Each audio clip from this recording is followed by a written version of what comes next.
Yo, I hope y'all can hear me. If anybody's there, let me know. Throw one up in the chat. I'll sound alright.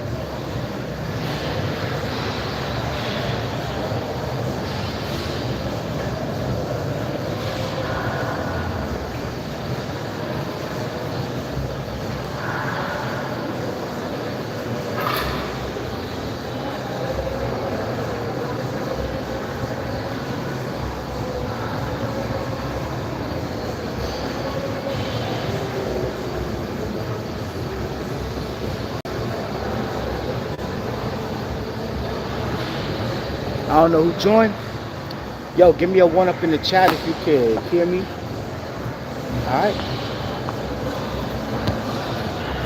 So, just wanted to have a quick discussion about Bitcoin, about politics, and about other random shit while I worked out. Here at the gym. At Crunch. Y'all should join the gym, man. You guys don't know what you're missing out on. Health is wealth. And a lot of you fuckers, man, y'all need to do some workouts. Y'all need to exercise, get your cardio up and shit. So today here at the gym, what I plan on doing is a little bit of cardio. Probably do 15 minutes of cardio and then do another half hour to 45 minutes of weightlifting. Just good to get a mix of both weightlifting and cardio. Gotta get that activity in, man. You know? Gotta get that shit in. So, wanted to take this opportunity to gloat just a little bit. Bitcoin is almost at $100,000. This is something that's been forecast for a long time. Bitcoin has been around since like 2009, 2010. 2009 is when the white paper came out. In 2010 is when the network went live. And so, you know, it's just crazy how things materialize. So, like I said, Bitcoin's been around for a while, and its adoption curve has been slowly going up. There's a gentleman I found out about Bitcoin through a gentleman called Cliff High. Cliff High has a program called Webot Project, and basically he uses AI, or had used AI back when it wasn't really AI, to scour the internet and search for clues in language with the premise that all humans are psychic. He would search for clues in language and was able to tell the future to some degree. And so he predicted Bitcoin and the rise of Bitcoin. Bitcoin is superior money. There's no other form of money better than Bitcoin out there. If you guys don't know, the dollar is trash. Fiat currencies are trash. All fiat currencies eventually go to zero. So, and they're being inflated away every day, basically, as they're used. There are more dollars and more fiat being printed every day, thus diluting the value of the existing supply. So, as someone who wants to maintain their wealth, or perhaps one day grow their wealth and get rich, you it's better that you don't keep your money in cash. Every day that cash sits in a bank and that bank is not paying you at least the rate of inflation, which is all subjective, you're losing money. You got cash in the bank and it's just sitting there and that bank isn't paying you, you're losing money. So the only way to beat that is to buy assets that appreciate, whether those assets are stocks, bonds, real estate, gold, silver, or crypto. So if you look at stocks and bonds, probably one of the best performing stocks out there is Nvidia. Nvidia makes up 6% of the value of Nvidia, makes up 6% of the total stock market. So, you know, that's a large portion of stocks. And Nvidia is probably one of the best performing stocks. If you want exposure to Bitcoin, I would recommend MSTR, which is MicroStrategy, which is a better performing stock in the last 3 or 4 years than Nvidia. I think MicroStrategy over the last 5 years is up 2,600% with a CAGR, which is compound annual growth rate of 125%. This is all coming up from the top of my head, mind you. I'm at Crunch Fitness right now, so. But Bitcoin is the superior asset. If you think about stocks, like I said, you got MicroStrategy, you got other stocks out there. If you think about gold, silver, man, I used to be such a silver bug, such a precious metals junkie back in the day. Nowadays, man, you just cannot beat cryptocurrency. You can't beat Bitcoin as a whole. I don't even want to say cryptocurrency. Let's talk about Bitcoin. You can't beat Bitcoin. Just the compound annual growth rate of Bitcoin, which some people measure as like 60%. I think it's more than that. It's like in the 120%, close to MicroStrategy. I think MicroStrategy has beaten Bitcoin in the last 5 years, if I'm not mistaken. But MicroStrategy is more of a leveraged bet on the success of Bitcoin. The chairman of MicroStrategy, his name is Michael Saylor. He's basically created a fiat black hole where he's issuing long-term convertible debt bonds to the market, and then from the proceeds of those bond sales, he's going out and he's buying Bitcoin. When he goes out, he buys Bitcoin. He's not buying 1 or 2 Bitcoin. He's buying tens of thousands of Bitcoin in the billions of dollar range as far as valuation every time he purchases. I think he just purchased like $1.6 billion worth of Bitcoin. So he's issuing corporate bonds, convertible corporate bonds at long-term, and at low rates, using the proceeds of the bond sales to purchase Bitcoin. The news of him purchasing Bitcoin causes the price of Bitcoin to increase. When the price of Bitcoin increases, it drives the stock value up. When the stock value is driven up,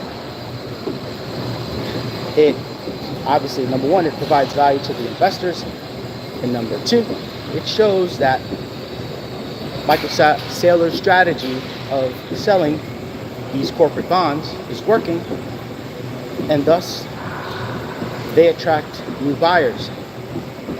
Also, combine that with the fact that the existing bonds are convertible into stock. It gives the bondholder the option to convert from a bond into a stock that's appreciating. So the benefit is twofold. What that does is that creates demand for Bitcoin, and it creates demand for MSTR, which is the stock ticker, which is their stock. And that cycle has been continuing, and the amount of debt being issued by MicroStrategy has been increasing over the years and will increase as the price of Bitcoin increases along with it because of the strategy. So what Michael Saylor has done is he's created a black hole, a mechanism for fiat money to be converted into Bitcoin holdings through his company, which is MSTR, MicroStrategy. What else does MicroStrategy do? Well, they're a software company in the financial services industry. They sell software solutions. They're software as a service company, which is an extremely high margin business. I don't know how much of their stock price is that software business, if you can look at the fully diluted shares versus how much of their income comes from Bitcoin. But I would assume it'd be like right now, probably 9 to 1, like 1% of their, I'm sorry, like 10% of their revenue comes from their existing business, which is software as a service, and the rest of their income is generated through their Bitcoin holdings and their stock price sales, which is all I care about. If you want to beat inflation, MSTR would be the prime stock to look at. I think Nvidia is a bit oversold. We're probably at maybe a 6-month ceiling on Nvidia, whereas in Bitcoin, we've just started the bull market. So if you haven't bought any Bitcoin yet, now is the time to dive in deep. I hope you can hear all this because I'm talking to you through my headphones and I'm not getting no feedback on the mic. So, and if I am, you can hear this through the microphone. Great. So last time I made a video on Bitcoin, I think it was like when I first started this channel, which was back in March, April, something like that. And I said, don't talk to me about Bitcoin, which is true. If you got any questions, don't ask me. I don't have the answers for you. And that was really directed to family and friends, because Bitcoin is something that I have been preaching about to my family and friends for many, many years, back when Bitcoin was under $1,000. I previously bought and sold Bitcoin. I should have kept everything that I had. Of course I didn't. I sold it away. But that's okay. You live and you learn. Now I know that the world is moving towards a Bitcoin standard, and therefore any Bitcoin that I have in my possession will never be sold. The hypothetical Bitcoin I have in my possession will never be sold, ever.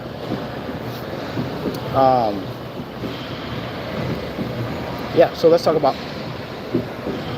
price appreciation since my last video.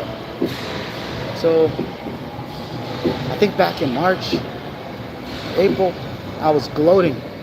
I was glazing Bitcoin hard. I was a Bitcoin glazer because Bitcoin got up to 67,000, which is what the old all-time high was. All right, so at that point in time, we made it back, baby. We got back to the all-time high, and I made that video. I said, yo, don't talk to me about no Bitcoin now. Like, don't ask questions now. Don't, like, if you needed help buying or storing or transacting in Bitcoin or any other cryptocurrency, you should have done that before. You should have done that before the shit hit an all-time high. But now, what we're seeing is the manifestation of the Bitcoin bull market in full force with almost weekly all-time highs. And you will begin to see these all-time highs weekly we'll see this for like the next year and a half, until some profit taking happens at around 250 to 300,000, right? Why is the price climbing? Well, the price is climbing because of demand from institutional investors like BlackRock. If you guys don't know, BlackRock is the largest financial services company in the world. They have over $10 trillion of assets under management. Okay, and back late last year, the ETF approval for Bitcoin was approved by the crooked Gary Gensler at the SEC, Securities and Exchange Commission, for those who don't know. And so these ETFs, one of which is the largest ETF as of today, which is managed by BlackRock. It's called IBIT, I-B-I-T. There are 10 other ETFs that are buying Bitcoin. And so, yeah, IBIT is now the most successful ETF in the history of ETFs. And if you don't know, ETFs are exchange traded funds. So it's basically, in traditional terms, a basket of stocks that is wrapped up and is sold to investors. So you can have an ETF in a specific industry like energy, more specifically solar or wind or gas. You can have an ETF in banking, more specifically small banks, small cap banks, large banks, foreign banks. The categories of ETFs are pretty endless when it comes to what industries and what can be grouped together. So yeah. So you think about all these ETFs out there, exchange traded funds that are in existence, that have been in existence for many years. I don't know when the first ETF was launched. Maybe 30 years ago, 40 years ago. There is a gold ETF. All right. So you've got IBIT, which is the most successful ETF in the history of ETFs. And IBIT is buying about 10,000 Bitcoin per day. Okay, the Bitcoin network is only producing 450 Bitcoin per day. Think about that. IBIT is one of the 11 ETFs that were approved last year by the SEC. One of those ETFs is buying roughly 10,000 Bitcoin per day. Doesn't matter the price. The demand is still there from institutional investors buying in IBIT. But the Bitcoin network, the entire Bitcoin network, is only minting 450 Bitcoin per day. All right? There's going to be a supply side crunch here coming soon in Bitcoin. I think it's already here. Options trading against Bitcoin was approved, and the first day of options trading against IBIT was a record 1.9 billion in options trading, which some think is the reason why the price is going up. But right now, we're sort of in perfect storm territory for massive wealth transfer and for Bitcoin's meteoric rise. You've got the homegirl Kamala, she lost, okay? And your boy Donnie's in for January. Hopefully he survives until January. And he's the first crypto president. He went to the Bitcoin conference in Nashville and got up on stage and floated the idea of a strategic Bitcoin reserve. And guess what? RFK did the same thing. Guess what? RFK is his Health and Human Services Secretary. He's on the cabinet. He's in the cabinet, right? So, you've got your first Bitcoin president. You've got IBIT, one of the 11, buying 10,000 shares per day of Bitcoin. You've got retail investors. The normal retail inflows or the normal retail purchases of Bitcoin already exceeded that 450 Bitcoin a day mark. So you've got a perfect storm here for a supply crunch. And I think, the way it works is that you have Bitcoin, you're trying to trade, you have it on the market, you have a certain price target that you want to sell that at, and guess what? If there's no Bitcoin on the market to be sold at lower price points, the price got to go up. All right? So, Eric Balchunas, who is a Bloomberg analyst, he is the ETF SME. He's the subject matter expert for Bloomberg on ETFs. Says 1.9 billion is unheard of for a first day of options trading, and he personally has a $200,000 target for 2025 for Bitcoin, end of 2025. I think 200K is very conservative, and these guys always have these conservative price targets. I would double that. Personally, I would double that. I think by the end of next year, you're going to see a close to $500,000 Bitcoin.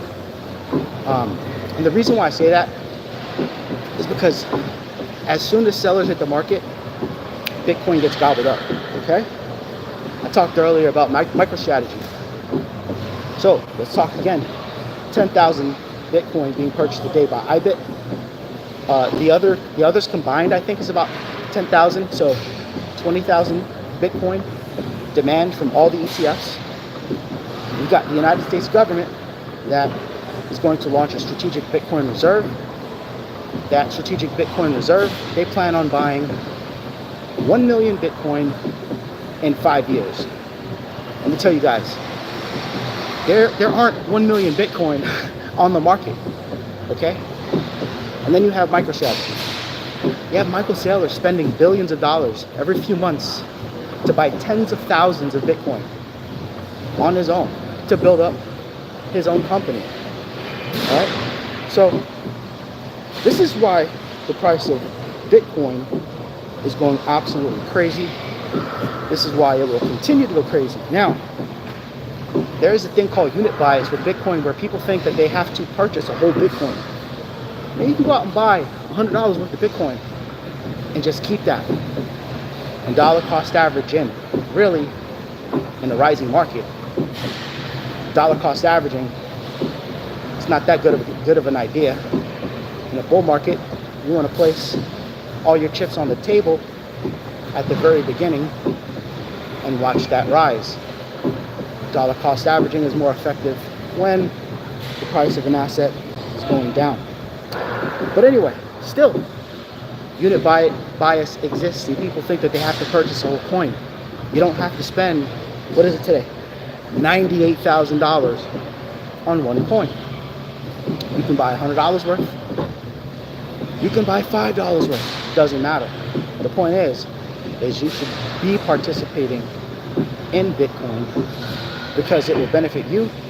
It will benefit your children. It will benefit your family. And it'll be a legacy, something that you can hand down. right? Provided that you have taken the appropriate steps to safeguard yourself, as far as storage of that Bitcoin and how to include Bitcoin in a will. If you need any help or any advice with that, I would recommend looking into Unchained. Unchained is a Bitcoin custodian, per se. Basically, they help you structure your Bitcoin holdings and reserves in a way so that if you pass away, you can hand that Bitcoin down. They help you create Bitcoin IRAs so you can lessen the tax burden whenever you do decide to cash out, if you ever do. Right? So Unchained, check out Unchained. All right. So again, you don't have to buy a whole coin, participate in the market. Just buy a little bit. It's okay. Buy a little bit. So you've got pressure from all sides. You've got institutional pressure on Bitcoin. You've got, let's talk about strategic reserve asset for a second. So the United States wants to buy 1 million Bitcoin, which currently are not available. And the United States will be fighting against all of the ETFs.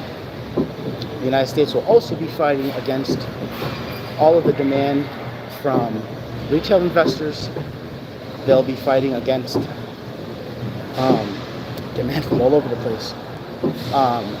And so purchasing 1 million Bitcoin in 5 years by 2030 is completely undoable, okay? Now, it's not only the United States that is thinking about purchasing Bitcoin as a strategic reserve asset. You've got other countries also. Poland is one. They have a presidential candidate right now who's running for office that is thinking about or proposing a strategic Bitcoin reserve for Poland. You've got El Salvador for you passport perverts. You know, El Salvador has adopted Bitcoin as their monetary standard besides their local currency, and they're doing fantastic. Nayib Bukele looked crazy when he adopted Bitcoin. I think it was 5 years ago, but now I'm sure everybody in that country is very happy that he went down that path. You've got Venezuela that is looking to escape their hyperinflationary crisis. You've got Argentina doing the same thing. Okay? Once the United States, which is the biggest capital market in the world, announces that they have started their Bitcoin strategic reserve, it's game over. Every other country will be rushing into Bitcoin to buy Bitcoin to create their own strategic Bitcoin reserve. I'm quite certain that there are countries out there that haven't even announced that they've been buying Bitcoin.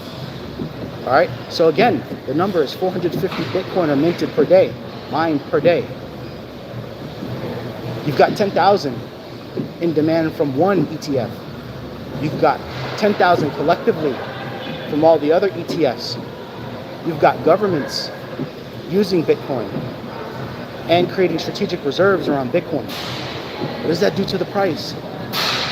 That has to inflate the price, because as Bitcoin hits the market, it immediately gets gobbled up. Don't forget MicroStrategy and Michael Saylor buying tens of thousands of Bitcoin every few months, spending billions of dollars issuing debt, long-term, low-interest debt, and taking the proceeds of those bond sales and buying tens of thousands of Bitcoin every few months, thus skyrocketing the price. Look at the price of MSTR. If you want a good stock play, don't buy NVIDIA. Don't buy NVIDIA, buy MSTR. Look at the MSTR stock price year to date. Look at it 3 years. Look at it. Look at the 5-year trajectory of that stock. 2,600%. I mean, that's on par with NVIDIA. And over the last 3 years, They've done way better than Nvidia. They're on target to do way better than Nvidia, okay?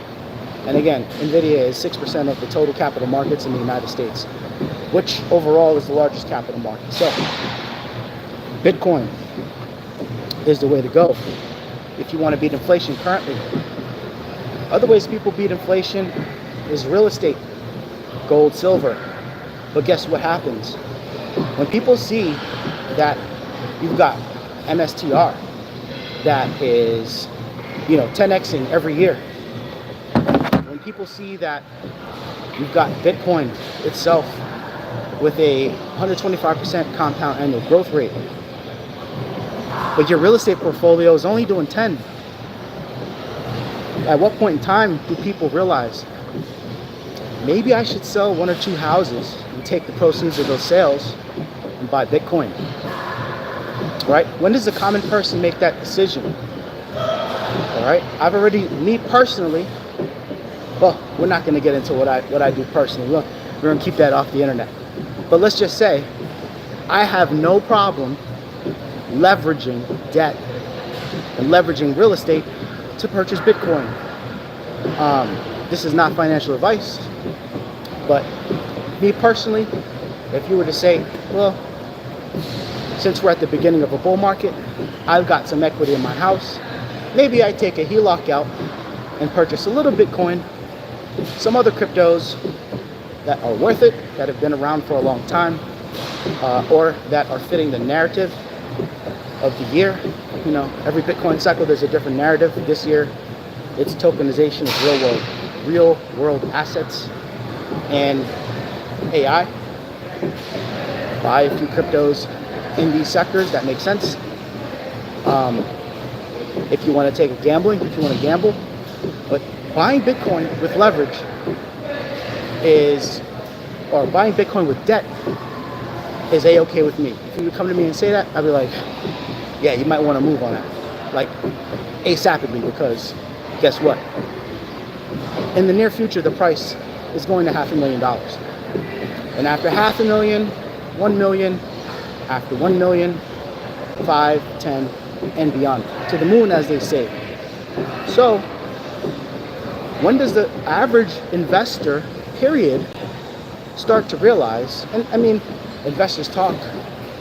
So if you got one individual who goes and sells a few houses and puts the proceeds of those sales or those HELOCs into Bitcoin and makes a return, he's going to tell his real estate buddy the same shit. Hey, listen, man, my portfolio's grown 10% year over year, which is great. But guess what? Over here, I'm making 125% every year. Okay? Which is absolutely fucking nuts. So, when does it happen with real estate? When does that happen with gold and silver? Again, I used to be a big silver bug, a big gold bug, right? Precious metals, because you hold it, it's tangible, you feel it in your hand. Bitcoin is a bit of a brain fuck for some individuals because they think it exists in the ether.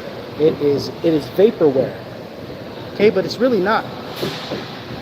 Bitcoin is the ultimate digital asset. It's an asset class. It's a way of preserving wealth.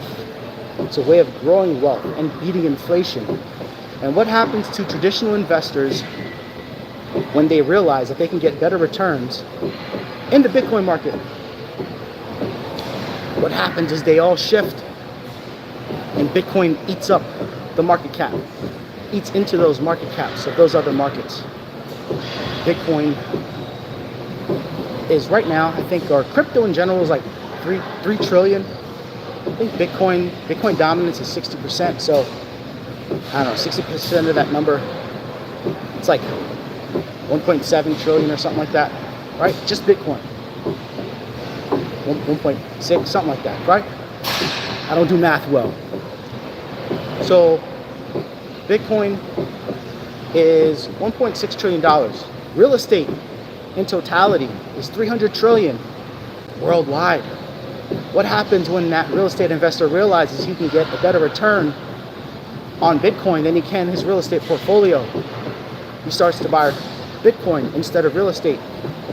He starts to leverage his real estate portfolio to take loans to buy Bitcoin instead of purchasing more houses. What does that do to the price of houses and real estate? Keeps it the same, lowers it, but he also tells his buddy, he says, hey, look, you're getting 10% on your real estate portfolio, but I'm making 125% over here with Bitcoin. You should buy a little Bitcoin. You should sell some of your real estate to buy Bitcoin. That's what's going to happen. I think Bitcoin eventually eats into the real estate market. It has already eaten into the gold markets. It's eaten into at least the gold ETFs. People are transitioning out of that and buying Bitcoin because the returns are superior to every other asset class. All right? What you guys think about that? Think about it. Go take a look at a chart for Bitcoin, for BTC. All right? Look at it from since the inception of Bitcoin. Granted, it is a volatile asset. So there are pullbacks. But and Bitcoin does adhere to a 4-year market cycle roughly, or you roughly have a year and a half to 2 years of bullish price action, and same for bearish price action.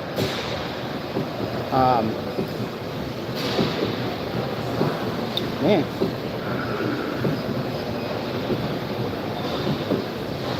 I think personally this is the end of the cycles. I really don't see, with all the pent-up demand from institutional, from government agencies, and from other places, I don't see any more Bitcoin cycles in the future. I see at least straight up, not straight up, but a bull market for the foreseeable future, as well as, you know, maybe some pullbacks, but nothing in the bearish territory that we've seen in the past. So yeah, do with that information as you will. If you're watching this, just do your boy a favor. I got like 300 subscribers, so I see people hopping in and out. If you can please hit the like button, I would greatly appreciate that.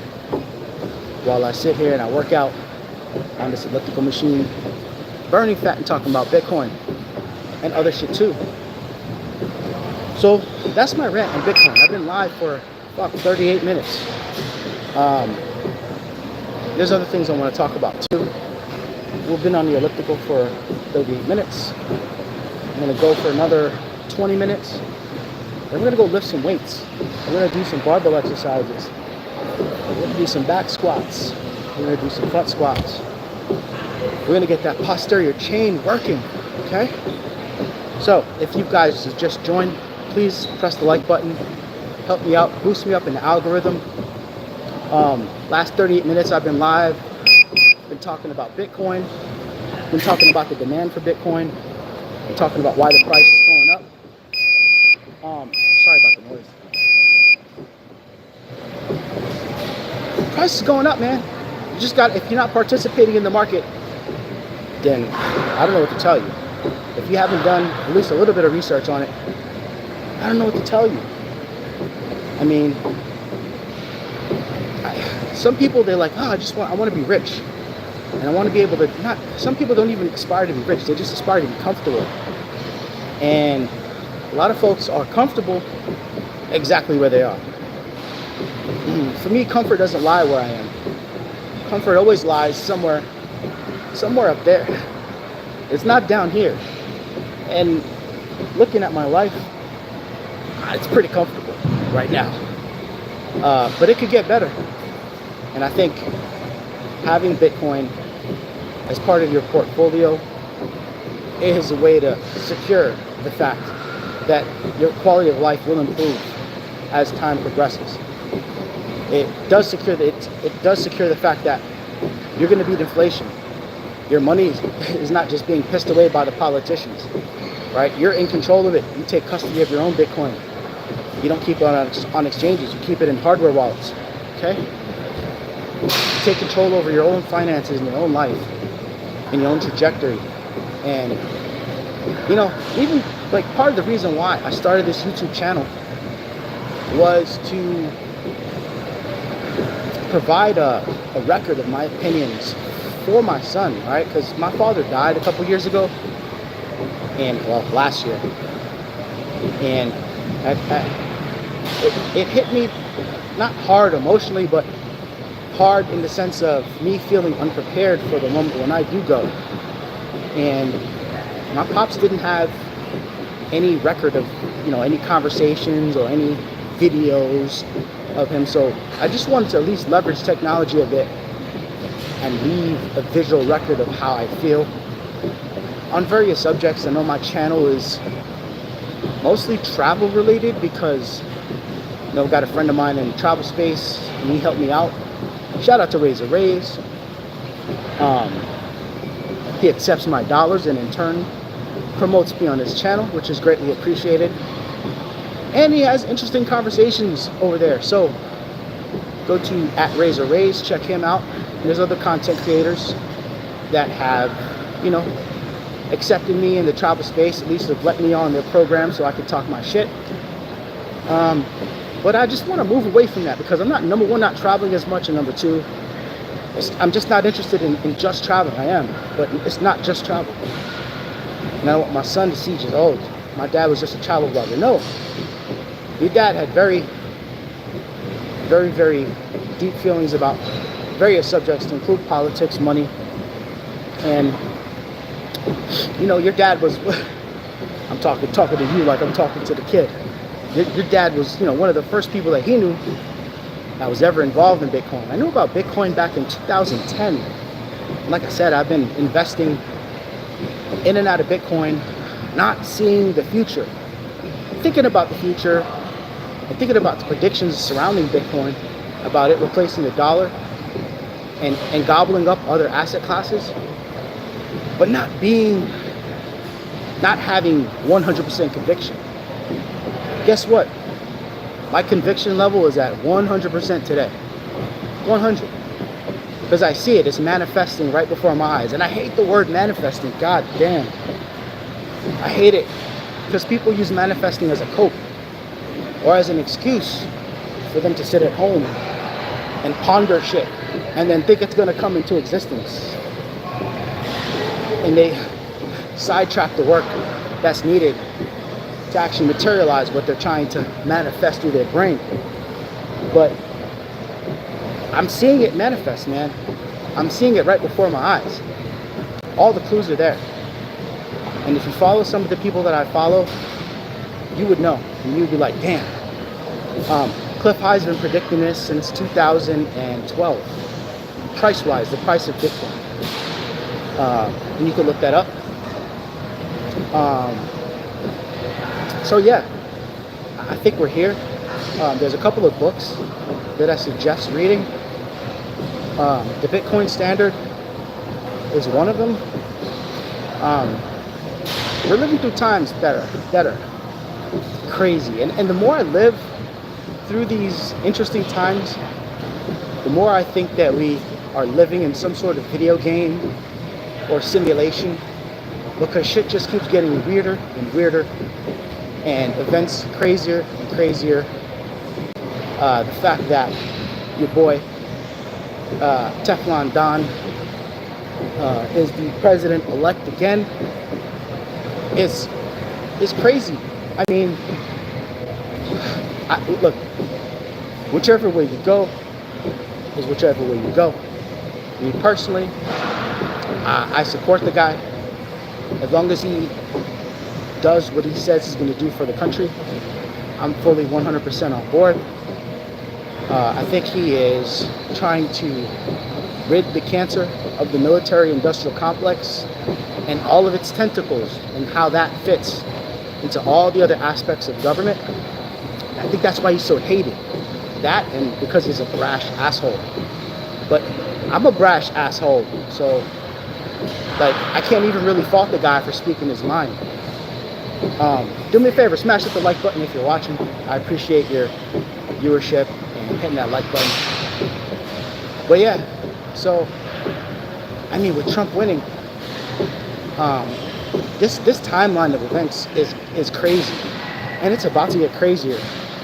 You're starting to see now government admit that they have recovered biologics, which means bodies, alien bodies, as part of the UAP congressional hearings that I think happened earlier this week or last week at some point in time. But they're admitting this stuff now.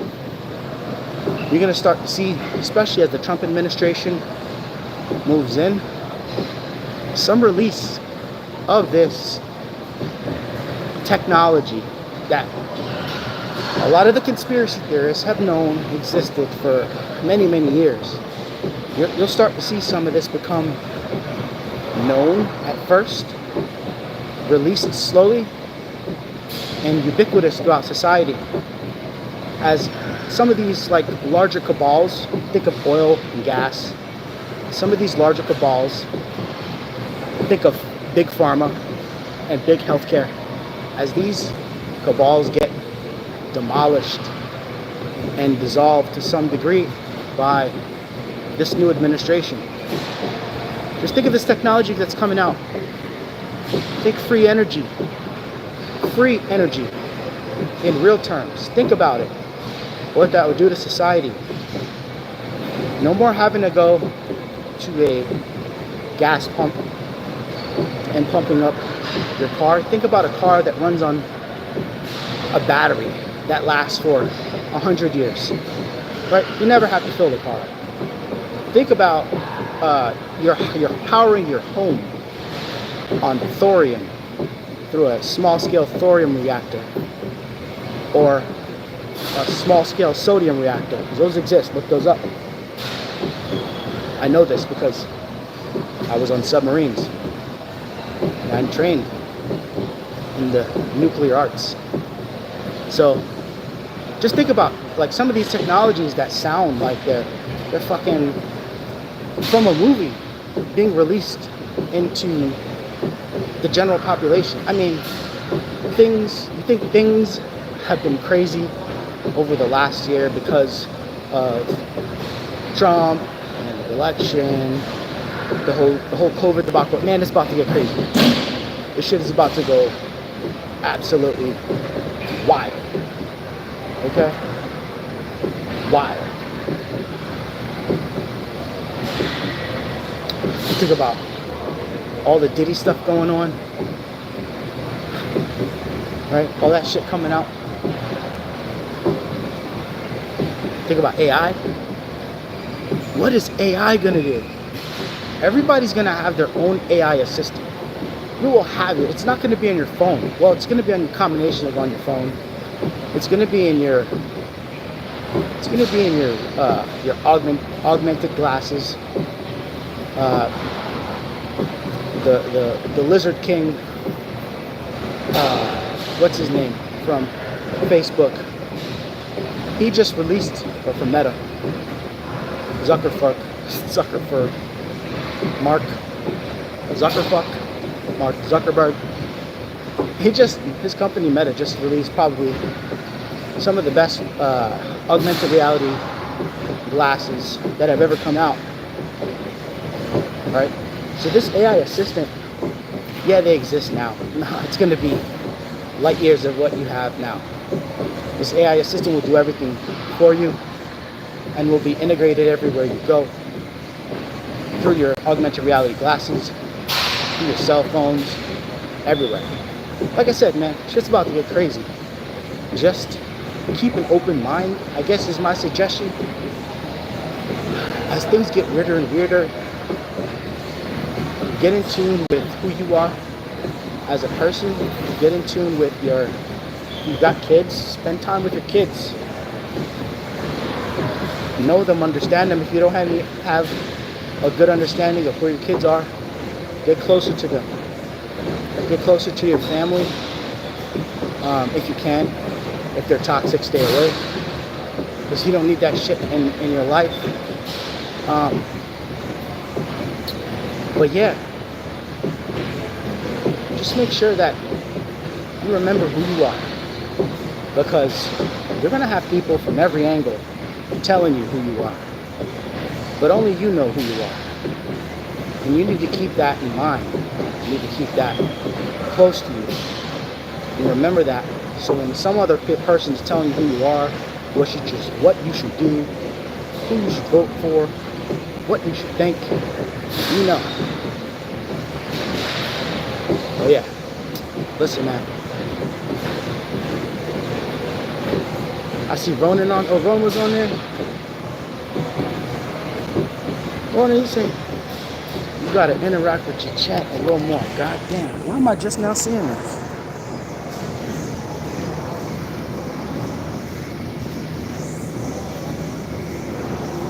Hold on.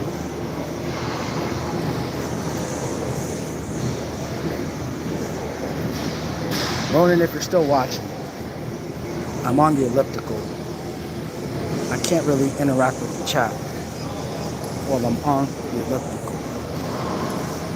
Okay? But anyway, so, I don't know. I'm seeing these now. I don't know why this shit's coming up so late. Summer bodies are made in the winter. Keep going. Get your money and body up. Ronan hopped in. Thank you, Ronan, for the love. Shit, man. I'm sorry I missed y'all. I was trying to get on the chat on my other phone, but for some reason, I don't know why, I can't access the video. We're gonna try this out again. So, I'm still here. I'm still working. Click back on. I'll still be here. Let's see. Let me see if I can get into the chat through another way. Let's see. That's it. I'm so sorry that I'm not interacting with my chat. With that. Bomb clout. Switch accounts with my other channel.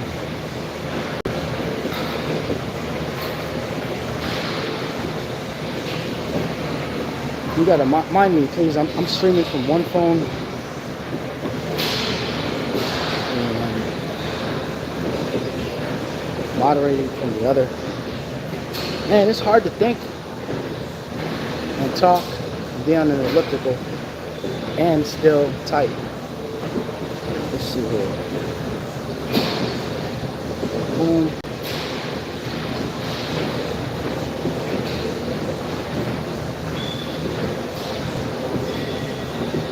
Here we go.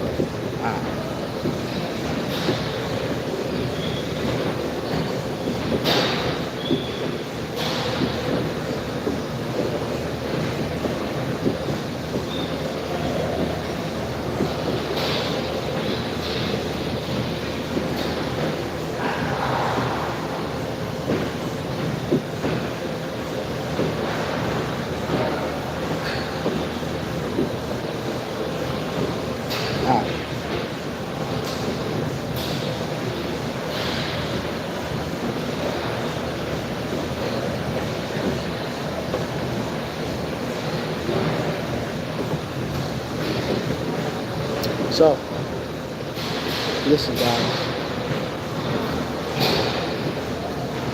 I'm sorry. I haven't been moderating well in the chat, but it's kind of hard to be able to do that. It's hard to walk and chew gum at the same time. I think I've been live 54 minutes. I've been on this elliptical for 54 minutes.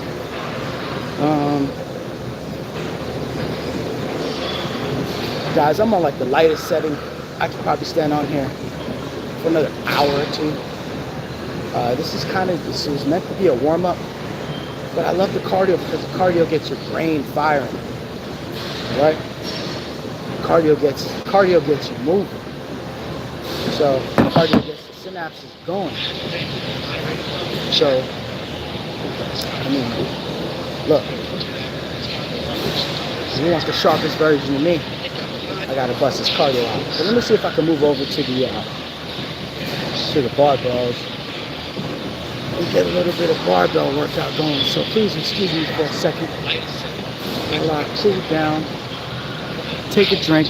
It's been 55 minutes. I think I deserve a drink at this point in time. You know, just on here trying to burn fat.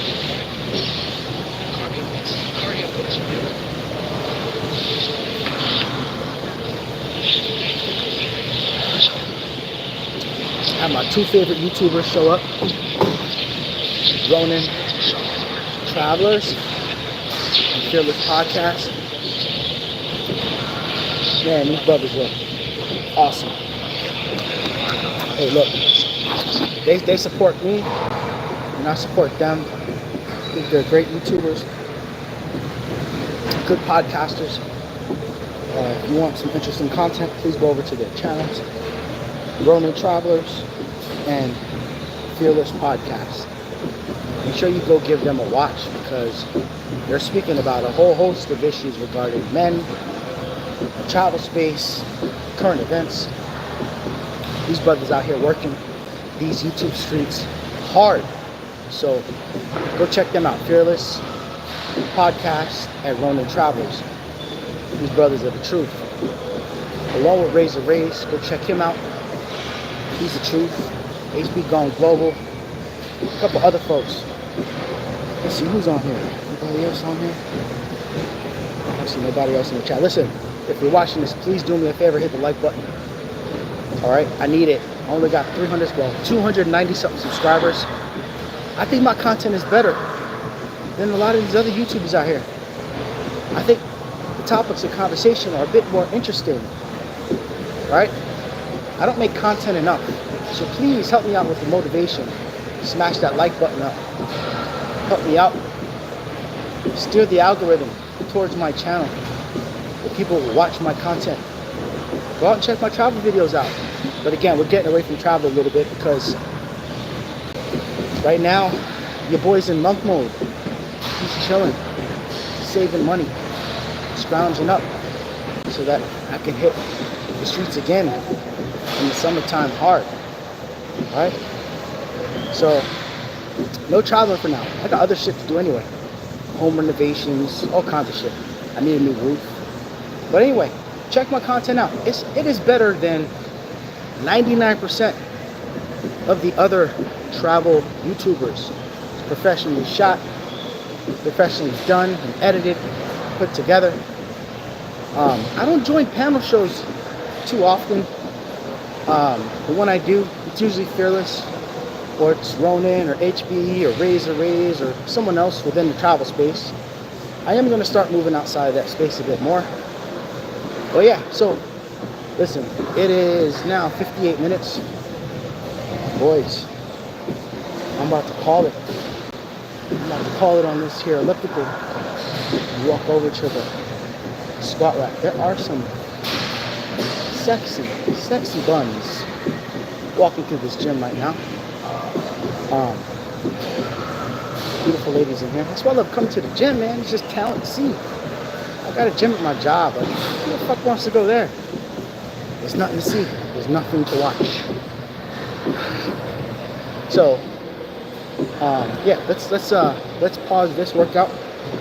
Let's go on over. I'm gonna collect my belongings. We're gonna walk over to the barbell area and do some mobility work, aka some fucking squats, some back squats, and high bar, low bar, front squats. I don't know if we're gonna do some deadlifts, but we're gonna get it in. So hold on 1 second, folks.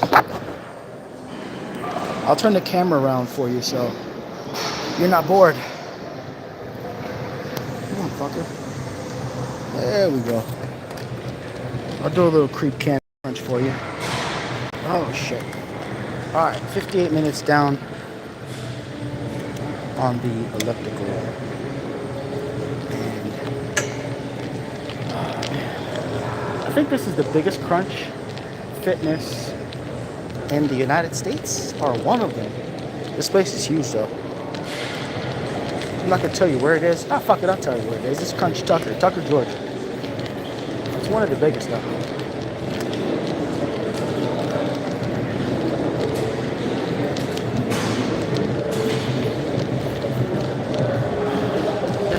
zones. We're doing all the functional training.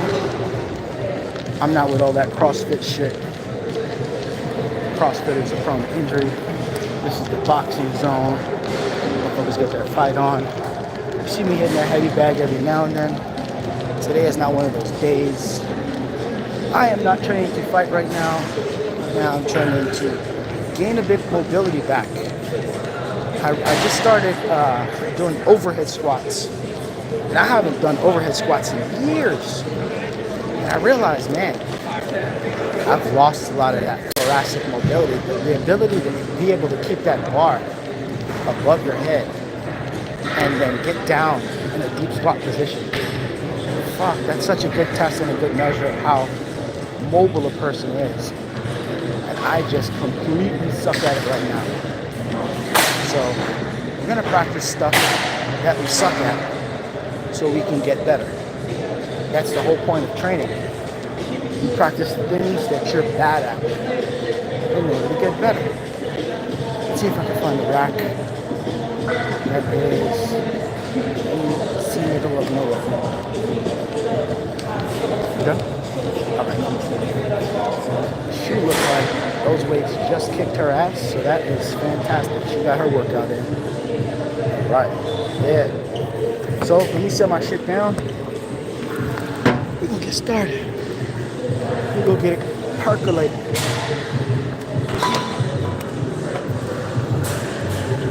Yeah.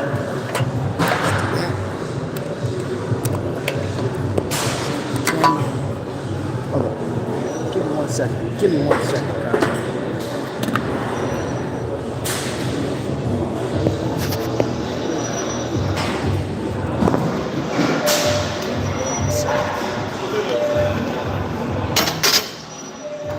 Set up.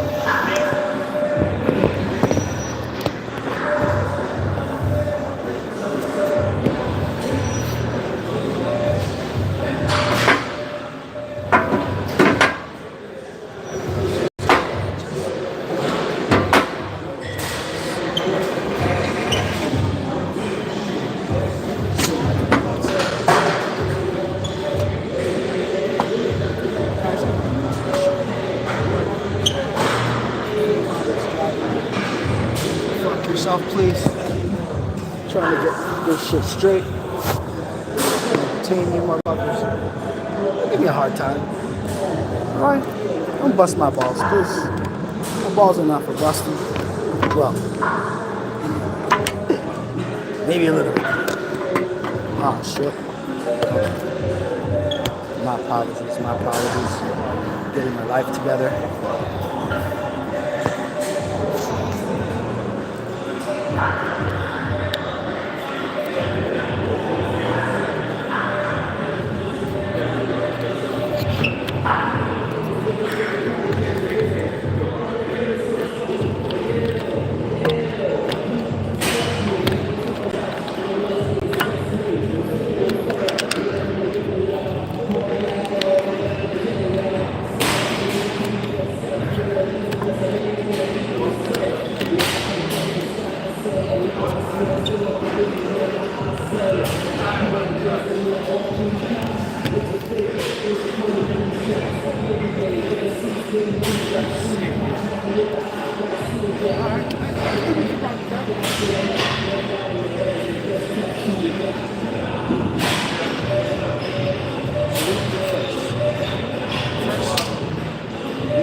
squat. Okay?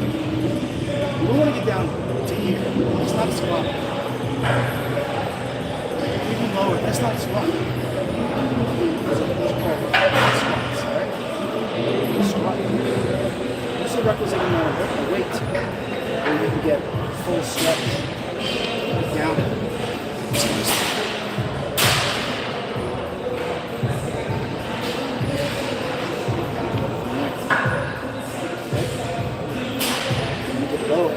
You want your hip crease to go below your knee crease.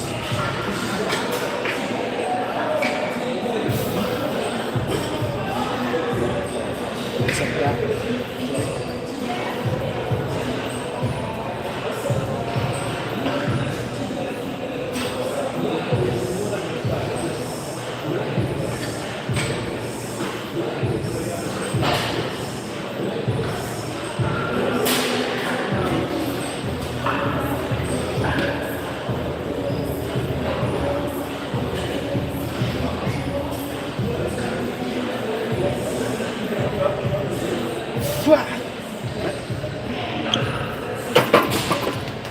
That's how low you want to go. Not the half back. No. That ain't squatting. Just bullshit. That point. So today, we do some lightweight full range of motion exercise, okay? Because that's when you build your power and your strength.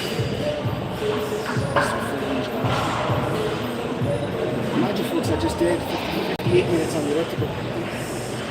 Did an hour on the elliptical yesterday. An hour 10. Trying to burn your stomach off, man. That's the only way to do it. Find cardio and weight training. So, that's your nice deep squat. Basically, you guys can see what's up. You want to get it up.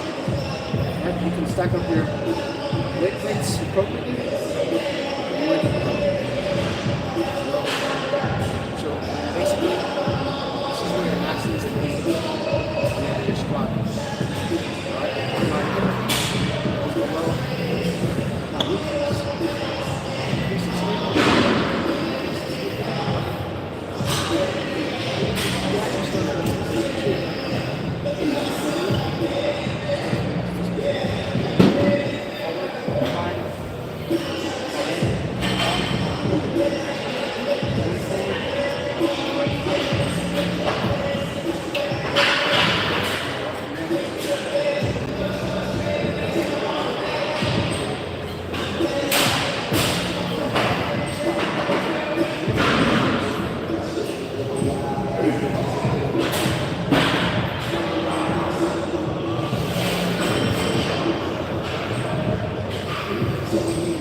Part of mobility. Alright? Again, strength and flexibility, strength and mobility, active recovery in between sets. It's going to provide tremendous stimulus. The weight doesn't have to be heavy. The weight can be light. As long as you're going through the full range of motion with that weight, you're going to see the most benefit from it. So now, the next exercise is a killer because it's the front squat. And the front squat builds your athletic endurance. Probably one of the best exercises for building your athletic capacity and endurance because of where the bar is on front squat. So, on back squat, the bar is behind your shoulders. And if you look, where that bar behind your foot can be, right? It's the hips, and I'm straigning and perfectly my knees. With the bar back there, so if you look at the arrow straight down from my spine, where the bar was, right? Stress your knees, stress your hips, and go back. With the front squat, the bar now is in front of you, right? So look straight down from this front position. There's less stress on the lower back.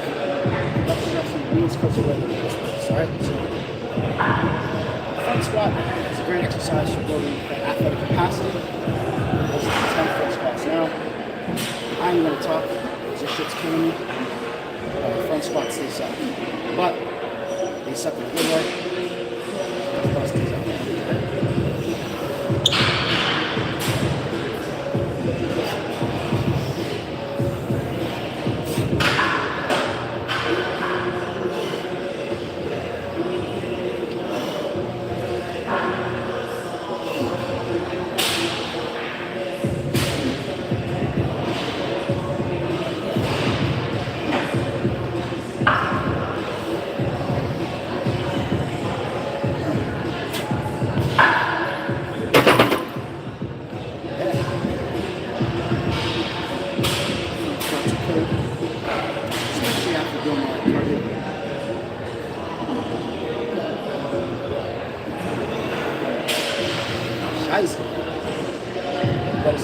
So, fat loss, compound, full body exercises.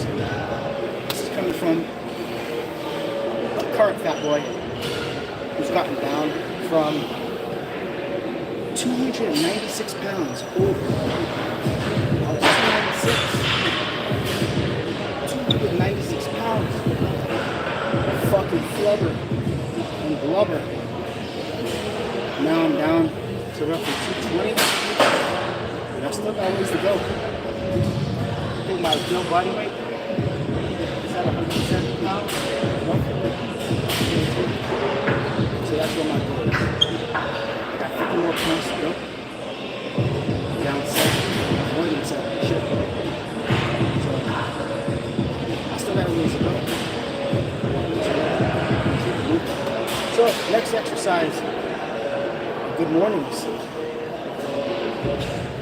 Good mornings are a great back exercise. They can substitute for the deadlift to some degree because they involve a lot of hamstring strength and the back. Although I like deadlifts, so I'm going to do a little bit of deadlift too. The way you do a good morning, essentially stand flat, put the bar on your back, and you do a squat position. Down, so you keep your ass out. Boom! Like a hump. Take your ass out. Boom. Try to show you the bump.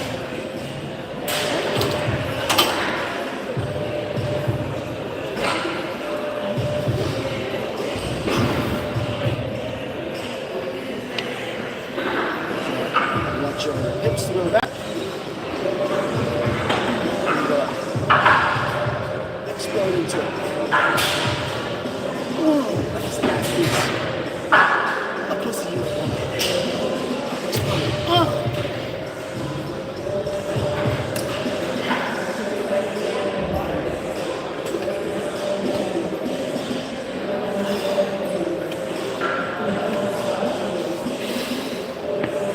Good one. Good exercise. Again, if your goal is losing fat, muscle, sending that large signal to the rest of the body. And like the compound exercise, compound lifts is that thing. Okay, so there's a low posterior chain involved.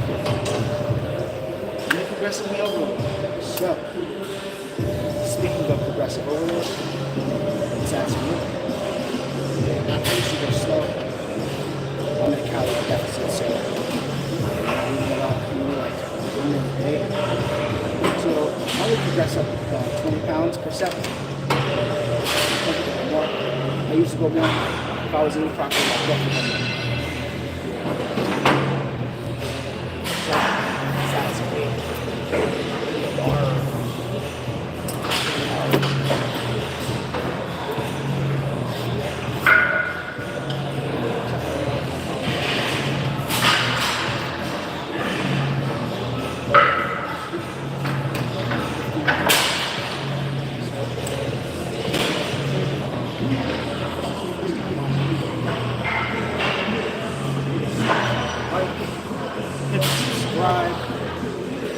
I like, man. I'm putting this shit out there for you guys to see. Trust me, this is better than 99% of what I'm doing. Okay? So I'm not just looking for to talk shit about it.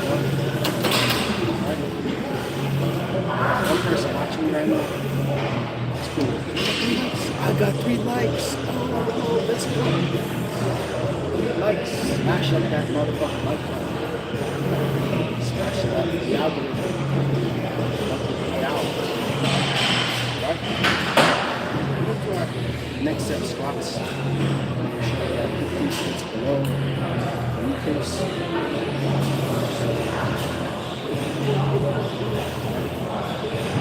I'm not timing my rest periods. Just going on the carpet. So, increase around. Fill up the other set.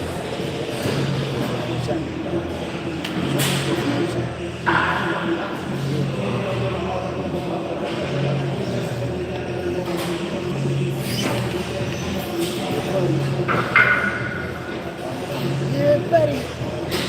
Big weight, buddy.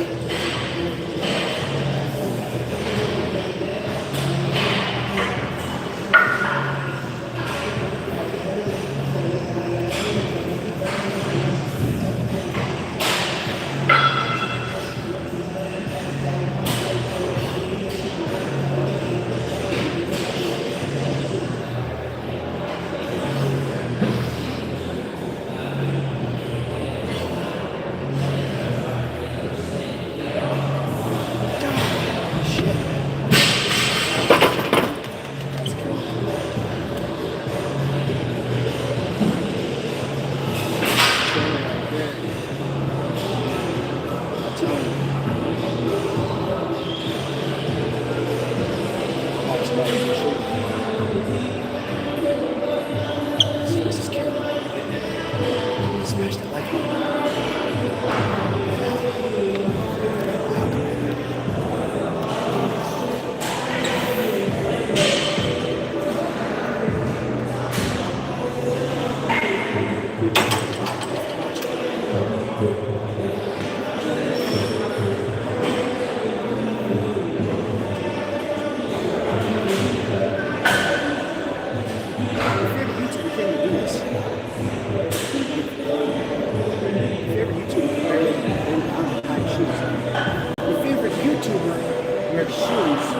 with no laces because you can't do this. Because when you reach down, the fucking stomach is in the way.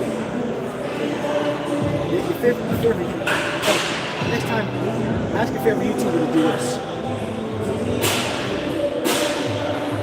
Ask them to touch the toes.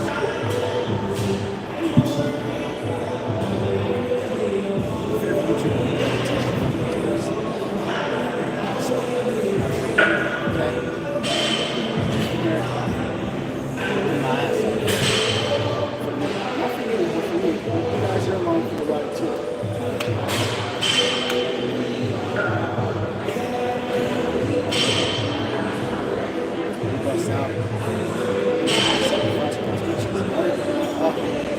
Front squats is like the worst exercise. The best exercise. I tell you what, front squats will build bone density throughout your wrists, throughout your hands, forearms, arms, shoulders, makes everything stronger. Because this weight is just being propped up in front of you. Now, to look at my wrist, I don't have good wrist flexibility. See, that's it. That's as much as my wrist goes back, which is a problem with front squats. So, I should be using straps. The straps I have, they don't work too good for this. But I'm still gonna make it really good. I'm going to support the weight. Forearms like this.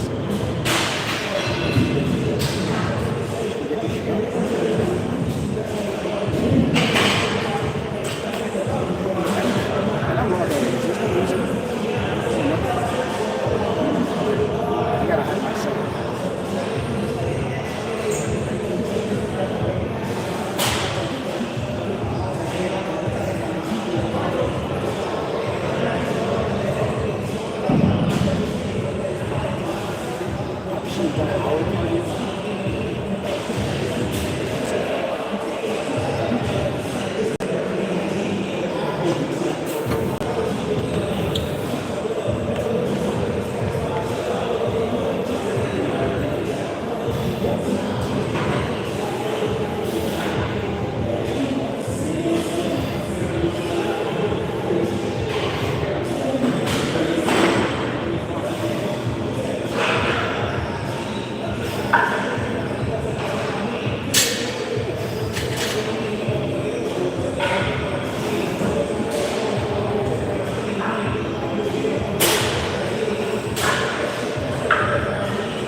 to go into good mornings.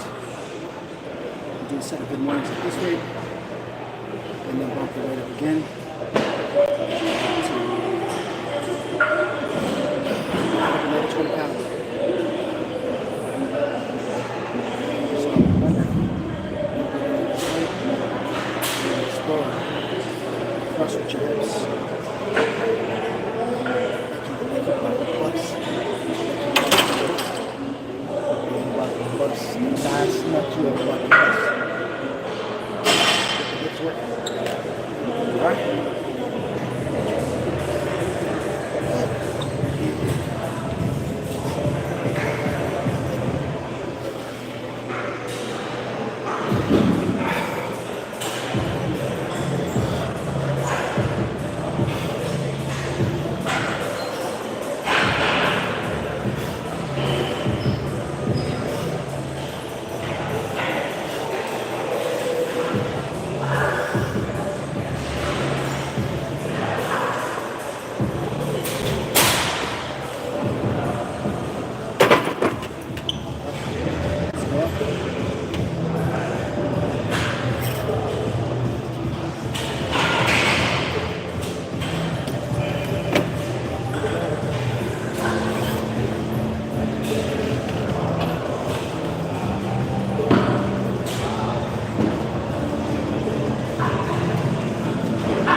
33 minutes.